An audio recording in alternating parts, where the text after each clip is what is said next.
Hello and welcome you all to this second part of this series जिसका नाम है basics of stock market, जिसमें हम सीखने वाले हैं कि टेक्निकल एनालिसिस को यूज करके कैसे कोई स्टॉक सिलेक्ट करें फॉर ट्रेडिंग पर्पस और स्टॉक मार्केट से हम कैसे एक रेगुलर इनकम जनरेट कर सकते हैं।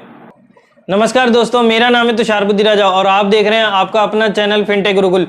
और जैसा कि मैंने आपको बताया कि ये इस सीरीज का सेकंड पार्ट है, सो अगर अभी तक आपने फर्स्ट पार्ट नहीं देखा तो जल्दी से पहले इस वीडियो को देखिए, जिसमें फर्स्ट पार्ट में आपको कुछ बेसिक्स टर्म्स के बारे में पता चलेगा और उसके बाद आप इस वीडियो को आगे कंटिन्यू कीजिए। इस वीडियो में हमने कुछ बेसिक टर्म्स के बारे में डिस्कस किया था और आज हम उन्हीं बेसिक टर्म्स को आगे कंटिन्यू करने वाले हैं और कुछ और बेसिक टर्म्स देखने वाले हैं जो हर ट्रेडर को पता होनी चाहिए। तो सबसे पहले टर्म्स हैं बुलिश एंड बेयरिश। तो इट्स वेरी सिंपल, बुलिश मतलब तेजी और बेयरिश मतलब मंदी। अगर कोई स्टॉक 100 रुपए का है और आपको लगता है कि कुछ टाइम में ये 120 का जाएगा, तो यानी कि आप इस स्टॉक पर बुलिश हैं। और यही स्टॉक अगर 100 रुपए का अगर आपको लगता है कि कुछ टाइम में ये 90 पर गिर जाएगा, तो आप इस स्टॉक पर बेयरिश हैं। Now what is buying and selling? Simple, buying मतलब शेयर खरीदना और सेलिंग मतलब शेयर बेचना। और इसके बाद अब एक ऐसी टर्म है जो आपको स्टॉक मार्केट में काफी ज्यादा सुनने को मिलेगी, जो है इस शेयर में शॉर्ट कर दो। Now what is this short और शॉर्ट सेलिंग?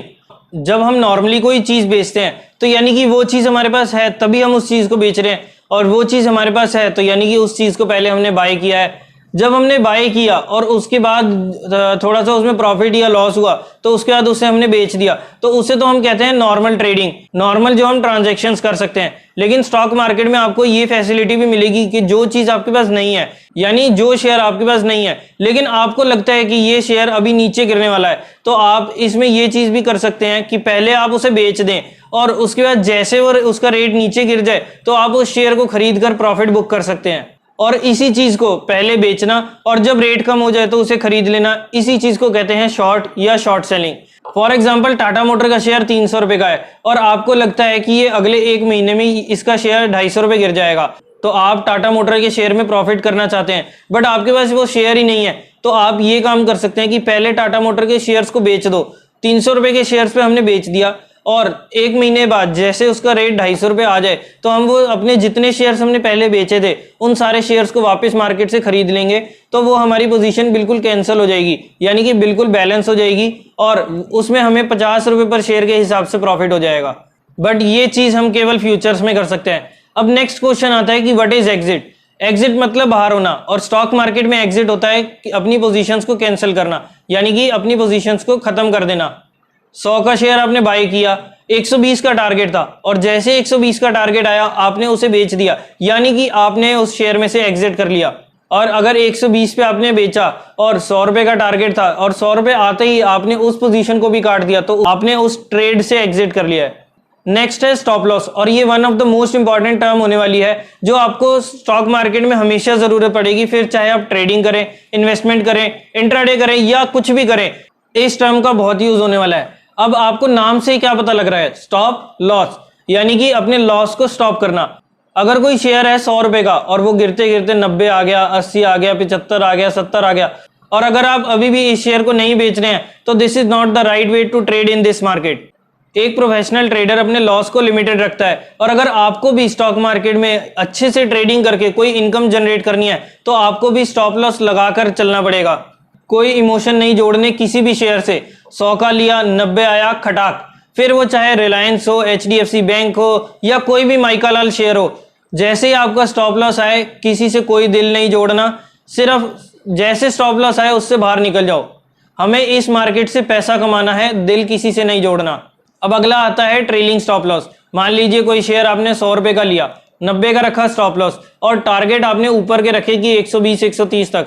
अगर आपने 130 का टारगेट रखा और 120 के ऊपर लेवल आ गए हैं, तो क्या आप अपने स्टॉप लॉस को 90 पर ही रहने देंगे? अगर ऐसा करते हैं तो ये बिल्कुल गलत मेथड है। जैसे 120 का आया तो आपको अपने स्टॉप लॉस को भी उठाकर ऊपर कर देना है, यानी कि फॉर एग्जांपल 120 पर आया शेयर तो अपने स्टॉप लॉस को 110 पे कर दो। अगर वो शेयर नीचे भी गिरा तो हमारा क्या गया, हमें 10 रुपए तो फिर भी देकर गया, और अगर ऊपर बढ़ गया तो हमारे तो और ऊपर के लेवल्स हैं ही। जैसे मान लीजिए वो 120 से नहीं गिरा और 130 140 150 गया, तो अपने स्टॉप लॉस को भी धीरे धीरे करके ट्रेल करते जाइए। जैसे जैसे अपना स्टॉप लॉस ट्रेल करेंगे वैसे वैसे आपका प्रॉफिट ज्यादा अच्छा बुक होने वाला होगा। कि अगर मान लीजिए वो शेयर ऊपर से नीचे भी गिरा और अगर 150 तक पहुंच के 100 का शेयर और 90 रुपए का अगर आपने स्टॉप लॉस रखा है तो वो 50 तो गए ही, और उसके बाद वो आपका 10 रुपए भी लेके गया, तो आपने वो 50% जो प्रॉफिट था वो उसे आपने छोड़ दिया। तो वहां पे हम कम से कम अगर स्टॉप लॉस को ट्रेल करेंगे तो 40% तक का तो हम टारगेट ले ही सकते हैं।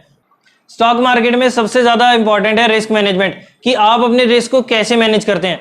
और लोग कहते हैं कि स्टॉक मार्केट एक रिस्की है। अब आप मुझे एक चीज बताइए कि स्टॉक मार्केट रिस्की है या हम रिस्की तरीके से स्टॉक मार्केट में काम करते हैं। क्वांटिटी कितनी लेनी है, कितना स्टॉप लॉस रखना है, स्टॉप लॉस को हमने ट्रेल कैसे करना है, यही सब चीजें होती हैं रिस्क मैनेजमेंट की।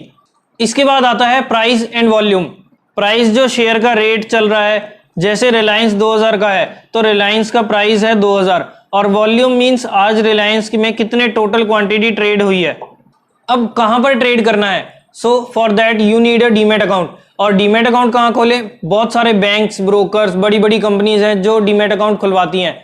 एंड फॉर योर रेफरेंस मैंने भी एक डिस्क्रिप्शन में लिंक दे रखा है जिसको मैं यूज करता हूं। सो इफ यू वांट तो आप उस पर जाके क्लिक करें और आप अपना वहां पे डीमैट अकाउंट खुलवा सकते हैं। सो नेक्स्ट क्वेश्चन कि अब हमें बाय या सेल कहां करना है। सो डोंट वरी, पहले हम धीरे धीरे इसको स्टेप बाय स्टेप आगे सीखते हैं और उसके बाद हम ये भी देखेंगे, इसी सीरीज में मैं आपको दिखाऊंगा कि हमें स्टॉप लॉस कैसे लगाना है, बाय और सेल कैसे करना है, स्टॉक कौन सा सिलेक्ट करना है। इसके बारे में हम आगे की वीडियोस में बात करने वाले हैं। पहले हम टेक्निकल एनालिसिस के बेसिक्स के बारे में देखेंगे, उसके बाद हमें स्टॉक कैसे सिलेक्ट करना है। और जब आपको स्टॉक सिलेक्ट करना आ गया और उसके लेवल्स पता लग गई, क्या लेवल होना चाहिए, क्या स्टॉप लॉस होना चाहिए, क्या टारगेट होना चाहिए, then you can easily trade. पहले ट्रेड होता था फोन करके कि अपने ब्रोकर को कॉल किया और उसे बोला हाँ भाई मेरे लिए ये शेयर ले ले। लेकिन आजकल काफी सारे, बल्कि सारे ही ब्रोकर जो हैं उनकी काफी अच्छी फैसिलिटीज, काफी अच्छी वेबसाइट्स, काफी बढ़िया एप्लीकेशंस बन गई हैं। सो हम उन्हें यूज करके बड़े अच्छे तरीके से खुद ही ट्रेड कर सकते हैं। सो कॉल एंड ट्रेड की फैसिलिटी बिल्कुल भी मत यूज करना, क्योंकि अगर वो यूज करोगे तो उसकी ब्रोकरेज भी काफी ज्यादा लगती है। और जैसे कि डिलीवरी पर अगर आप काम करते हो, आपने आज शेयर लिया और 3-4 दिन बाद या हफ्ते बाद, 2 हफ्ते बाद आपने बेच दिया, तो एंजल ब्रोकिंग जैसे मैं यूज करता हूं तो उस पर कोई ब्रोकरेज नहीं है डिलीवरी पर। सो हम उनका फायदा उठाकर ब्रोकरेज कम रख के अपना ज्यादा से ज्यादा प्रॉफिट भी अर्न कर सकते हैं। क्योंकि कॉल एंड ट्रेड करेंगे तो उसमें किसी ब्रोकर की 50 रुपए, किसी ब्रोकर की 20 रुपए, किसी की 100 रुपए भी कॉल एंड ट्रेड के चार्जेस हैं। तो चलिए दोस्तों, आज की वीडियो में इतना ही। कोई भी पहले 2 वीडियोस में अगर आपको कोई डाउट या कोई कंफ्यूजन है तो नीचे कमेंट्स में जरूर पूछिए। वीडियो अच्छी लगी तो इसे लाइक जरूर कीजिए, सबके साथ शेयर भी कीजिए ताकि वो भी स्टॉक मार्केट में बेसिक्स के बारे में जाने और स्टॉक मार्केट से एक ट्रेडिंग के थ्रू कैसे एक रेगुलर इनकम जनरेट कर सकते हैं इसके बारे में भी उनको नॉलेज मिले। कोई भी किसी भी टाइप का क्वेश्चन हो तो सीधा कमेंट्स में जाओ एंड आस्क, पूछो और अपने डाउट्स क्लियर करो। और अगर आप इस चैनल पर पहली बार आए हैं तो नीचे दिए बटन पर जल्दी से क्लिक कीजिए और सब्सक्राइब कीजिए इस चैनल को। साथ ही में बने बेल आइकन को भी प्रेस करें ताकि आपको आने वाली हर नई वीडियो की नोटिफिकेशन सबसे पहले मिल जाए। तो चलिए दोस्तों, मिलते हैं नेक्स्ट वीडियो में बेसिक्स ऑफ टेक्निकल एनालिसिस के साथ। तब तक के लिए मैं तुषार बुद्धिराजा आपसे लेता हूं इजाजत। Bye bye and take care.